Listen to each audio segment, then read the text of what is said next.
پاک میں آتا ہے جب عید کی نماز کے لیے کپڑے پہن کر گھر سے نکلو تو یوں کہتے ہوئے نکلو اللہ اکبر لا الہ الا اللہ واللہ اکبر وللہ الحمد. میں خدا کی بڑائی بیان کرتے چلو, میں خدا کی عظمت بیان کرتے چلو. اور میری بات نہیں, پیغمبر خدا صلی اللہ علیہ وسلم نے فرمایا جب لوگ رمضان کا اکرام کرتے ہوئے, روزے رکھتے ہوئے, قرآن کی تلاوت کرتے ہوئے رمضان کو پورا کر لیتے ہیں تو اللہ پاک اپنے فرشتوں کو حکم دیتے ہیں جاؤ میرے بندوں کو آج راستے میں کھڑے ہو کر میرے بندوں سے مسافے کرو, میرے بندوں سے مسافے کرو. اور یوں آتا ہے حدیث پاک میں, اللہ پاک کے نبی صلی اللہ علیہ وسلم نے ارشاد فرمایا کہ جب لوگ عید کی خوشی مناتے ہوئے چلتے ہیں تو اللہ پاک پوچھتے ہیں فرشتوں سے کہ آج میرے بندے بڑے خوش خوش نظر آتے ہیں, کیا بات ہے؟ کہ رب العالمین تیری عطا تھی, تو نے کرم کیا, طاقت دی, ہمت دی, انہوں نے رمضان کا اکرام کیا, احترام کیا, روزے رکھے, تراویحیں پڑھی, قرآن پڑھا اور آج خوشیاں مناتے ہوئے نماز پڑھنے چلے ہیں, سجدہ شکر ادا کرنے چلے کہ میرے لیے نماز پڑھیں گے, کہا تیرے لیے پڑھیں گے. آواز آتی ہے او زمین آسمان کے فرشتوں گواہ ہو جاؤ میں خدا نے ان سب کو معاف کر دیا, میں خدا ان سب کو معاف کر چکا ہوں. تو خداوند عالم کی کتنی بڑی کریمی, کتنی بڑی رحیمی. اور دو چیزوں کا حکم دیا عید کے دن, ایک صدقۃ الفطر ادا کرو, عید کی نماز سے پہلے پہلے ادا کر دینا چاہیے, بعد میں جو ادا کرے گا مکروہ ہوگا, ادا تو کرنا پڑے گا. پھر بھی ہر وہ بچہ جو عید کی صبح صادق سے پہلے پیدا ہو گیا اس کی طرف سے بھی وہی صدقۃ الفطر دینا پڑے گا جو بڑے کی طرف سے دیا جاتا ہے. اس میں کیا حکمت ہے؟ اللہ پاک کے فرشتے بھی نہیں کھاتے, نہ خدا کچھ کھاتا پیتا ہے, نہ وہ غریب ہے, نہ اسے کپڑے بنانے. اللہ پاک نے فرمایا کہ تمہارے اندر جو غریب لوگ ہوں ان کی بھی عید من جائے. جو تمہارے غریب ہیں تو میرے بندے کی ہمدردی کر, میں تیری ہمدردی کروں گا. تو میرے بندے کی پیاس بجھا, میں تیری قیامت کی پیاس بجھا دوں گا. تو میرے بندے کی بھوک کا علاج کر, میں قیامت کی دھوپ کا علاج کر دوں گا. تو میرے بندے کو کپڑا پہنا, میں قیامت کے دن تجھے جنت کا جوڑا پہنا دوں گا. تو خداوند کریم نے یہ ساری چیزیں بندوں کی ہمدردی کے لیے فرمائی. سرکار دو عالم سب کہہ دو صلی اللہ علیہ وسلم عید کی نماز کے لیے تشریف لے جانے لگے تو آپ نے دیکھا کہ بچے کھیل رہے ہیں اور ایک بچہ دیوار سے لگ کر رو رہا ہے. تو آپ صلی اللہ علیہ وسلم نے اس بچے سے پوچھا کہ تو کیوں نہیں کھیلتا بھائی؟ وہ کہنے لگا جی میری تو خوشی کوئی نہیں, باپ میرا نہیں, ماں میری نہیں, میں تو یتیم ہوں, میں کیا کھیل لوں اور کیا خوشی میں نہ ہوں, میری تو کائنات ہی اجڑ گئی. سرکار دو عالم صلی اللہ علیہ وسلم کو دکھ ہوا, صدمہ پہنچا. اور کیوں پہنچا؟ لو آج آپ کو ایک نئی بات سنا دیں, پتہ نہیں زندگی میں پھر ملاقات کا موقع ہے یا نہیں. حضور کریم صلی اللہ تعالیٰ علیہ وسلم کے والد ماجد ماں کے پیٹ میں چھوڑ کر حضور کو رخصت ہو گئے دنیا سے, یعنی حضور ماں کے پیٹ میں یتیم ہو گئے. تو آپ کہو گے یہ تو ہمیشہ ہم سنتے ہیں. اگلی سنو, سیدہ حلیمہ کے یہاں آپ نے پرورش پائی رضی اللہ تعالیٰ عنہا. وہ کتنی مقدروں والی مائی تھی جو سرکار کو ایک ایک دن میں سینکڑوں مرتبہ بوسے دیتی تھی. اور جب آپ چلنے لگے تو مکے میں حضرت آمنہ نے اپنے پاس رکھ لیا رضی اللہ تعالی عنہ, حضور کی والدہ ماجدہ نے. حضور کی والدہ مدینہ منورہ کی تھی, یعنی حضور کا ننیال مدینے میں تھا. سیدہ آمنہ کا جو پیکا ہے میکا ہے وہ مدینہ ہے. تو مدینے میں لے کر کے گئی ہے حضرت آمنہ حضور کریم صلی اللہ علیہ وسلم کو, اللہ غنی. اور پھر گود میں لے کر حضرت عبداللہ کی قبر پہ گئی ہے, یعنی حضور کے والد کی قبر پہ گئی ہے. حضرت آمنہ انگلی پکڑ کے لے کے گئی ہے رحمت دو عالم صلی اللہ تعالی علیہ وسلم کی, اور وہاں قبر پہ روئی ہے عبداللہ, او عبداللہ اے کاش تو اپنے بچے کو دیکھ لیتا, 14ویں کا چاند شرماتا ہے تیرے جوان کے مقابلے میں. عبداللہ تیرے یتیم کا جگمگانا تو دیکھو, اس کی چہرہ تو دیکھو, اس کا خوبصورت دل ڈول تو دیکھو. روئی ہے حضرت آمنہ حضرت عبداللہ کی قبر پہ کھڑی ہو کر. حضرت آمنہ کو یہ تو پتہ نہ تھا کہ میں تو باپ کے صدمے کو رو رہی ہوں کہ میرا بیٹا یتیم ہو گیا، 1-2 دن میں ماں بھی چلی جائے گی، 1-2 دن میں ماں بھی چلی جائے گی. سید آمنہ رضی اللہ تعالی عنہ وہی مدینے میں بیمار ہوئی، اور اتنی بیمار ہوئی کہ یوں لکھا علماء نے، سامنے حضور تشریف فرما ہے اور آمنہ دیکھ کے رونے لگی. بیٹا ایک یتیم اور ایک پردیس میں، یتیم اور ایک پردیس میں، ایک تو آگے یتیم اور ایک پردیس، اور میں ماں بھی تجھے چھوڑ کے جا رہی ہوں. علماء نے لکھا ہے کہ حضور کریم صلی اللہ علیہ وسلم بھی آسمان کی طرف کبھی اپنی امی کی طرف دیکھتے تھے اور کبھی آسمان کی طرف دیکھتے تھے، گویا خدا سے پوچھتے تھے میرے اللہ یہ کیا ہو رہا ہے؟ باپ تو پہلے نہ تھا، ماں بھی چل رہی ہے. سید آمنہ نے بھی جواب دے دیا رضی اللہ تعالی عنہ. تو حضور کریم صلی اللہ تعالی علیہ وسلم کو اس لیے صدمہ پہنچا، اس لیے دکھ پہنچا کہ آپ نے یتیمی دیکھی تھی، آپ بے وارث دنیا میں رہے تھے. اس تاکہ میں سے بچوں کو دمکاؤ نا، یہ جمعے کے دن اور ایسے موقع پتہ نہیں کہاں سے اکٹھے ہو جاتے ہیں.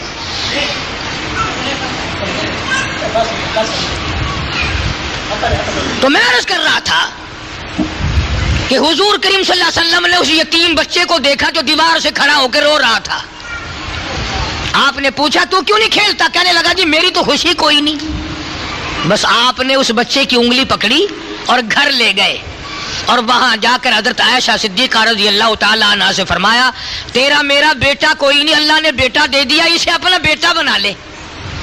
اسے نہلایا دھلایا، کپڑے پہنائے، اور حضور کریم صلی اللہ تعالی علیہ وسلم اپنی رحمت والی انگلی اس کے ہاتھ میں دے کر پھر لے کے چلے، اور انہی بچوں کے پاس سے گزر ہوا جو پہلے کھیل رہے تھے.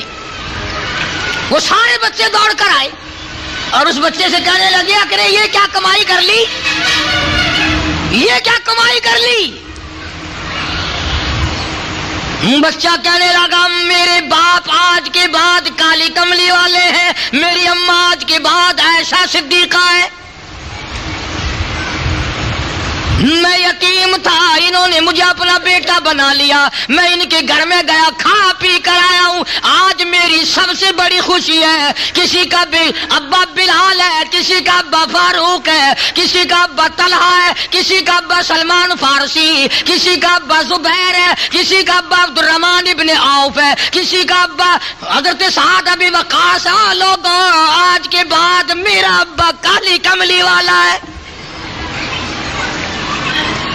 ان بچوں کو بھی اتنی قدر تھی کہ وہ سارے بچے رونے لگے اور کہنے لگے کاش آج ہم بھی یتیم ہوتے،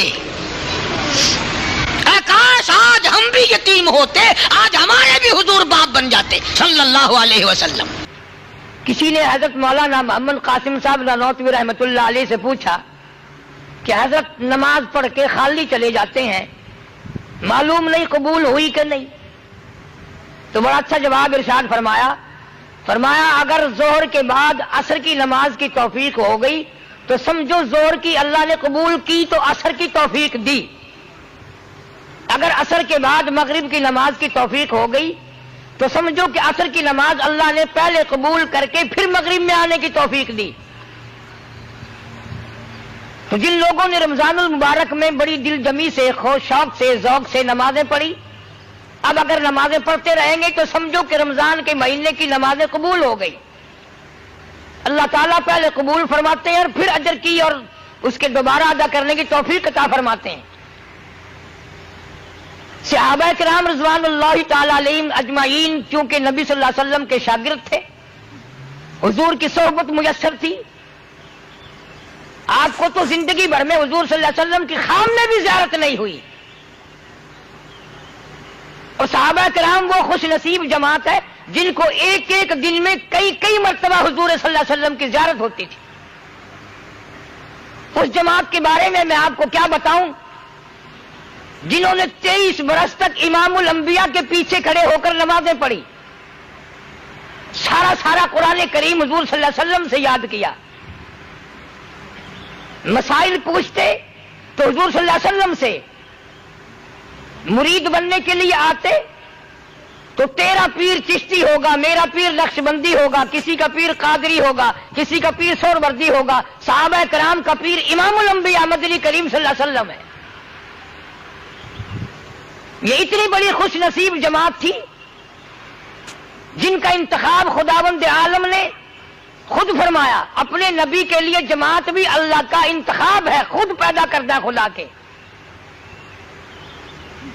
اور علماء نے مسئلہ لکھا ہے کہ صحابہ کرام کا مقابلہ دنیا میں کوئی نہیں کر سکتا، اس لیے ساری دنیا کی عبادتیں، نمازیں، حج، زکوٰۃ، تلاوت اللہ کے نبی کے صحابی کا ایک سجدے کا مقابلہ نہیں کر سکتے۔ فرق ہے ان میں ہم میں بڑا زبردست۔ ان کا استاد دیکھو، ان کا پیر دیکھو، ان کا امام دیکھو، اگر وہ ملازمتوں میں تھے، کیپٹن تھے، میجر تھے، کرنل تھے، جنرل تھے، اس فوج کے کمانڈر ان چیف محمد عربی صلی اللہ علیہ وسلم کی فوج میں یہ لوگ شامل تھے، اور ان کو اتنا موت کا اشتیاق تھا کہ حضرت خالد بن ولید رضی اللہ تعالی عنہ نے 125 جنگ لڑے اور ایک جنگ میں بھی ہار نہ ہوئی۔ آخری وقت آیا، حضرت خالد بن ولید رو رہے تھے، کسی صحابی نے پوچھا کیا بات ہے، روئے کیوں؟ فرمایا ساری عمر جنگ کیے، جہاد کیے، اور آج بستر پہ موت آ رہی ہے۔ تو صحابی بڑا عقل مند تھا، کہنے لگا خالد یہ بتاؤ حضور صلی اللہ علیہ وسلم نے تمہیں لقب کیا دیا ہے؟ تو فرمایا میرا لقب حضور صلی اللہ علیہ وسلم نے سیف اللہ فرمایا۔ فرمایا تو اس کا یہ مطلب ہوا اگر تم شہید ہو جاؤ تو اللہ کی تلوار ٹوٹ جائے؟ تم شہید نہیں ہو سکتے، تم تو اللہ کی تلوار ہو۔ اللہ کے نبی نے جن کو اللہ کی تلوار بتایا، ان کے روزے اور ان کی نمازیں اور ان کی عبادتیں ساری دنیا سے اعلیٰ اور ساری دنیا سے عرفہ اور ساری دنیا کی تمام نیکیوں کی جڑ ہے صحابہ کرام۔ اس لیے کبھی بھول کے بھی یہ خیال نہ کرنا کہ ہم ان لوگوں کا مقابلہ کر سکتے ہیں۔ یوں فرمایا مدنی کریم صلی اللہ علیہ وسلم نے، تم احد پہاڑ سونا خرچ کرو اللہ کی راہ میں، میرے صحابی کی 2 کھجوروں کا مقابلہ نہیں ہو سکتا۔ ان کا ذوق اور تھا، ان کا شوق اور تھا، ان کی تمنائیں اور تھی، ان کی حسرتیں اور تھیں، آخری دم تک ان کی حسرتیں کچھ اور ہی تھیں جو ہمارے قریب سے نہیں گزرتی۔ نبی کریم صلی اللہ علیہ وسلم عید کی نماز، عید کے لیے تشریف لے جا رہے ہیں، بچوں کو کھیلتے دیکھا اور ایک بچہ علیحدہ کھڑا ہو کے رو رہا ہے۔ اس نبی صلی اللہ علیہ وسلم کی عادت تھی کمزور کے پاس آنا، محتاج کے کام آنا۔ اس بچے سے پوچھا بھی سب بچے کھیل رہے ہیں، تو کیوں رو رہا ہے؟ کہنے لگا میرے ماں باپ نہیں ہیں، ان لوگوں کے تو ماں باپ ہیں، اس لیے خوشی منا رہے ہیں، میں کیسی خوشی مناؤں؟ جناب مدنی کریم صلی اللہ تعالی علیہ وسلم نے اس بچے کو ساتھ لیا، گھر لے گئے، نہلایا دلایا، کپڑے پہنائے، واپسی میں تشریف لائے۔ اس بچے نے حضور کریم صلی اللہ علیہ وسلم کی انگلی پکڑی ہوئی ہے۔ جہاں بچے کھیل رہے تھے سارے بچے آ کر کے کہنے لگے تجھے کیسے یہ بات موقع مل گیا؟ کہنے لگا میرے ماں باپ نہیں ہیں، میں یتیم ہوں، میرے باپ حضور صلی اللہ علیہ وسلم آج سے بن گئے، میں حضور صلی اللہ علیہ وسلم کا بیٹا بن گیا۔ مدینے پاک کے اور بچے بھی رونے لگے، اے کاش ہمارے بھی ماں باپ مر جاتے، ہم بھی آج یتیم ہوتے، نبی کریم صلی اللہ علیہ وسلم کی انگلی پکڑ کے ہم بھی چلتے۔ کمزوروں کا وارث، بے سہاروں کا سہارا، جناب مدنی کریم صلی اللہ تعالی علیہ وسلم ہر ایک کے کام آئے۔ ایک دن بیٹھے بٹھائے جلابیب رضی اللہ تعالیٰ عنہ صحابی کو گود میں بٹھا لیا اور پیار کر کے فرمایا جلابیب تمہاری شادی ہوئی کہ نہیں؟ عرض کیا یا رسول اللہ میرا گھر نہیں، در نہیں، زر نہیں، پر نہیں، جھونپڑا بھی کوئی نہیں، میری شادی کون کرے؟ فرمایا جاؤ فلاں صحابی کے پاس لڑکی ہے، میرا جا کر کے پیغام دے دو اسے، تم اپنی شادی کر لو۔ صحابی نے یہ سن کر پرواز کی، چلا گیا، گھر پہ جا کے دستک دی، گھر والا اندر سے نکلا اور کہنے لگا مجھے حضور صلی اللہ علیہ وسلم نے بھیجا ہے اور پیغام دینے آیا ہوں تمہاری لڑکی سے میری شادی کر دو۔ اس نے کہا تو غریب ہے، نادار ہے، مفلس ہے، میری حسینہ لڑکی ہے، تو ویسے بھی رنگ کا کالا، قد کا بھی چھوٹا ہے، کسی کرم کا بھی نہیں۔ اس کا باپ کا جواب سن کر کے لڑکی بول اٹھی اور کہنے لگی تو اس کے حسن کو نہ دیکھ، تو اس کی غریبی کو نہ دیکھ، تو اس کی ناداری اور مفلسی کو نہ دیکھ، تو اس کے بھیجنے والے کو دیکھ، تم جواب کیوں دیتے ہو؟ میں تیار ہوں شادی کے لیے۔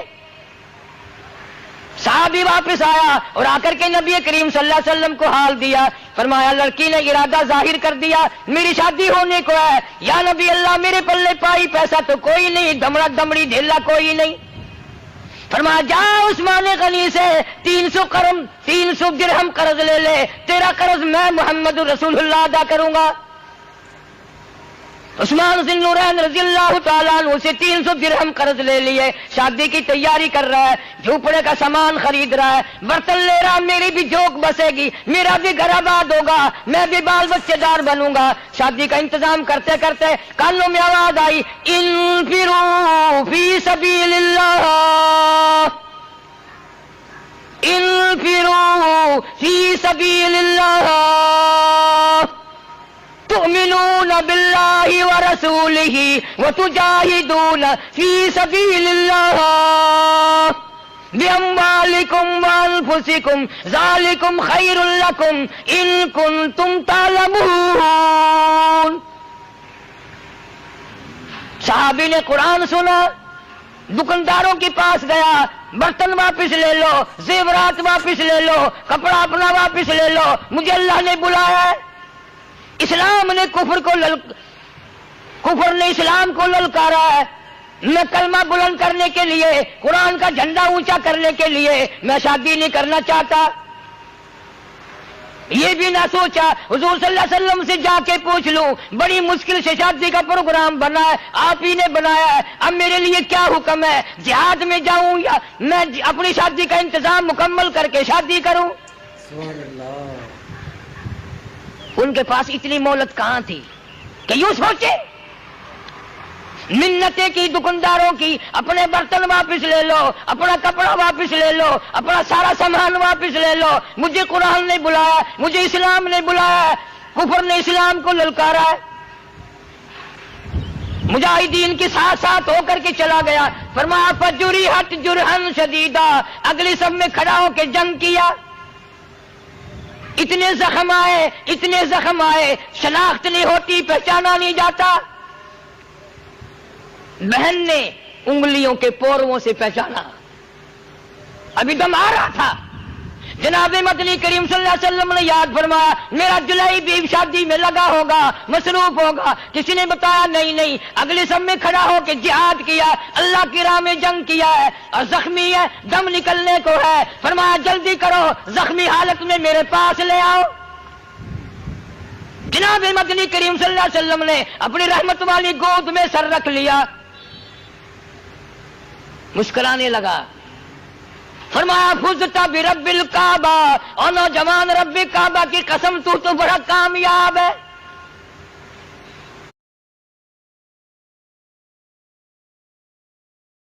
دنیا بولے زمین پہ رہ، دل بولے میری جان چھو لے، جتنا بھی لاؤڈ ہو دنیا کا شور، سن صرف اس دل کی، کیونکہ یہ دل مانگے مور۔ کیا شوق تھا، تمنا ہوتی تھی کہ میری موت آئے، نبی کی گود میں آئے، رحمت۔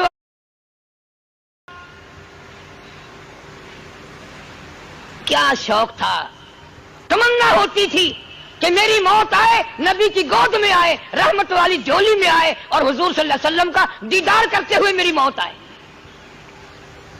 ایک ایک کی تمنا ہے۔ سعد بن ربی رضی اللہ تعالیٰ عنہ، جنگ ختم ہوا، جہاد ختم ہوا، لڑائی ختم ہوئی، زخمیوں کو سنبھالا، غازیوں کو سنبھالا، شہیدوں کو سنبھالا، سعد بن ربی ملتا نہیں۔ جناب مدنی کریم صلی اللہ علیہ وسلم یاد فرما کر کے رو رہے ہیں، میرا سعد نہیں ملتا۔ کسی کو بیٹی یاد کر کے روے گی، کسی کو بہن یاد کر کے روے گی، کسی کی امی جان روے گی، کسی کی گھر والی روے گی۔ سعد بن ربی، دو جان مقدر تیرے مقدروں پہ قربان کر دوں، تجھے نبی کریم صلی اللہ علیہ وسلم یاد فرما رہے، اور مدینہ طیبہ میں یاد کر کر کے رو رہے ہیں۔ خود فرمایا دو نوجوان چلے جاؤ اور پہاڑ کی چوٹی پہ کھڑے ہو کر آواز لگاؤ، سعد بن ربی تو جہاں بھی ہو، تجھے سرکار مدینہ صلی اللہ علیہ وسلم نے بلایا۔ دو جوانوں نے آوازیں لگائی، ایک غار میں سے دھیمی دھیمی دھیری دھیری آواز آئی، میں چل نہیں سکتا، تم میرے پاس آ جاؤ۔ صحابہ پہنچے، محدثین نے لکھا ہے 80 کے قریب زخم ہے، 80 کے قریب زخم ہے۔ اور کہنے لگا مجھے اٹھا کے لے چلو، اور اللہ والے اٹھائیں کیسے، انگلی رکھنے کی گنجائش نہیں ہے، سارا بدن کٹا ہوا ہے، تجھے اٹھائیں کیسے؟ انہوں نے کہا اتنی ہمت کرو، تم کوشش کرو، اللہ پاک سبب بنائے گا، میری تمنا ہے۔ کسی صحابی نے کہا اب آخری وقت میں کیا بیوی کو دیکھنا ہے؟ نگر نہیں نہیں۔ بچوں کو دیکھنا ہے؟ نگر نہیں نہیں۔ پھر کیا دیکھنے کا شوق ہے؟ انہوں نے کہا میری عمر بھر کی تمنا ہے، میری حسرت ہے، میرا آخری وقت جو آئے وہ حضور صلی اللہ علیہ وسلم کی زیارت کرتے ہوئے آئے، حضور صلی اللہ علیہ وسلم کا دیدار کرتا جاؤں۔ اللہ پاک مجھ سے پوچھے گا دنیا سے کیا لایا، عرض کروں گا تیرے محبوب صلی اللہ علیہ وسلم کا دیدار لایا ہوں۔ حضور صلی اللہ علیہ وسلم مدینے سے باہر چلے، کسی نے پوچھا یا رسول اللہ کدھر؟ فرمایا سعد بن ربی مل گئے ہیں، زیارت کا متمنی ہے، دیدار کا بھوکا ہے، کچھ میں چلوں گا کچھ وہ چلے گا، درمیان میں ملاقات ہو ہی جائے گی۔ سعد بن ربی کو اٹھا کے لا رہے ہیں، بے ہوش ہے، خون ٹپک رہا ہے، لہو ٹپک رہا ہے، ساری جان زخمی ہے۔ رحمت دو عالم صلی اللہ علیہ وسلم نے زخمی سر اپنی گود میں رکھ لیا اور پوچھا سعد بن ربی تیرا کیا حال ہے؟ صحابی کہنے لگا یا رسول اللہ میرے دکھڑے ٹل گئے، میرے غم غلط ہو گئے، میری پریشانیاں چلی گئی، تیرا دیدار مل گیا، مجھے سب کچھ مل گیا۔ پیشانی پہ بوسہ دے کر فرمایا فزت برب الکعبہ، او نوجوان رب کعبہ کی قسم تو بڑا کامیاب ہے۔ مسکرانے لگا۔ حضور کریم صلی اللہ علیہ وسلم نے پوچھا کیا شوق ہے، کیا کرتا ہے اس وقت؟ کہنے لگا میری تمنا پوری ہو گئی، تیرے چہرے پہ فدا شمس و قمر، تیرے چہرے پہ فدا شمس و قمر، تیری زلفوں پہ تصدق شام و سحر، رخساروں پہ ٹھہرے کس کی نظر، تیری پیاری ادا کا کیا کہنا۔ میں اپنے مقدر پہ ناز کرتا ہوں، کوئی بستر پہ مرے گا، کوئی اسپتال میں مرے گا، کوئی ایکسیڈنٹ میں روڈ پہ سڑک پہ مرے گا، کوئی بیوی کو دیکھتا ہوا مرے گا، کوئی بچوں کو دیکھتا ہوا مرے گا، کوئی ڈاکٹر کو دیکھتا ہوا مرے گا، کوئی نرس کو دیکھتا ہوا مرے گا، میں اپنے مقدر پہ ناز کرتا ہوں، تیری رحمت والی گود میں میں دم توڑ رہا ہوں۔ بخاری شریف میں روایت ہے جتنی طاقت تھی پوری سے اچھل کر پلٹ کر حضور صلی اللہ علیہ وسلم کی گود سے قدموں میں اپنا رخسار مبارک رکھ دیا، تیرے قدموں میں دم نکل جائے میں بڑا کامیاب۔ اعلان ہو گیا سعد بن ربی شہید ہو گئے، جنازہ تیار ہے۔ خدا کی قسم صدیق اکبر رضی اللہ تعالیٰ عنہ جیسے بھی کھڑے ہوئے رو رہے ہیں، اے کاش یہ موت میری ہوتی، نبی کی گود میں میرا دم ٹوٹتا، میرا آخری سانس حضور صلی اللہ علیہ وسلم کے دیدار میں جاتا۔ فاروق اعظم رو رہے ہیں، بڑے بڑے ذی-النورین رو رہے ہیں صحابی کہ کاش یہ موت میری ہوتی، حضور صلی اللہ علیہ وسلم کی رحمت والی گود میں میرا دم ٹوٹتا۔ جنازہ حضور صلی اللہ علیہ وسلم نے پڑھایا، مدینے کی گلیوں سے جنازہ گزر رہا ہے۔ اللہ تعالیٰ میری تیری موت بھی مدینے میں عطا فرمائے، بڑی کامیابی ہے۔ مدینے کی موت یوں ہی نہیں ملتی، بڑے شوق سے بڑے ذوق سے مدینے کی موت ملتی ہے۔ ایک ایک اللہ والے نے 40 سال مدینے میں گزارے اس لیے کہ موت مدینے میں آ جائے۔ امام مالک رحمت اللہ علیہ نے ساری زندگی میں ایک حج کرنے کے بعد پھر حج کے لیے بھی نہیں گیا، مدینے سے باہر موت نہ آ جائے۔ اور ادب اتنا کرتا تھے مدینے کا، ساری زندگی میں 3 میل کے ایریے میں چھوٹا پیشاب بھی نہ کیا امام مالک رحمت اللہ علیہ نے، اور ساری زندگی میں مدینے پاک میں جتی کبھی نہیں پہنی، اس لیے کہ کہیں میرا جتی والا پیر وہاں نہ رکھا جائے جہاں حضور صلی اللہ علیہ وسلم کا قدم مبارک رکھا گیا تھا، بے ادبی نہ ہو جائے۔ ایسے ایسے اللہ والے لوگ آئیں گے، عاشق لوگ جو ہوتے ہیں وہی ساری چیزوں کا خیال کرتے ہیں، اور وہ توحید کا سب سے پہلے خیال کرتے ہیں، توحید کے بغیر تو کچھ بھی نہیں۔ سارے دین کی مدارت اللہ کی توحید پہ ہے، شرک بھی کرتا رہا، عبادت بھی کرتا رہا، پھر کیا ہوا؟ کچھ بھی نہیں۔ مدینے کی گلیوں سے جنازہ گزر رہا ہے۔ حضرت ابو ہریرہ رضی اللہ تعالیٰ عنہ فرماتے ہیں کہ میں تو ہر وقت حضور صلی اللہ علیہ وسلم کی اداؤں کو دیکھتا تھا،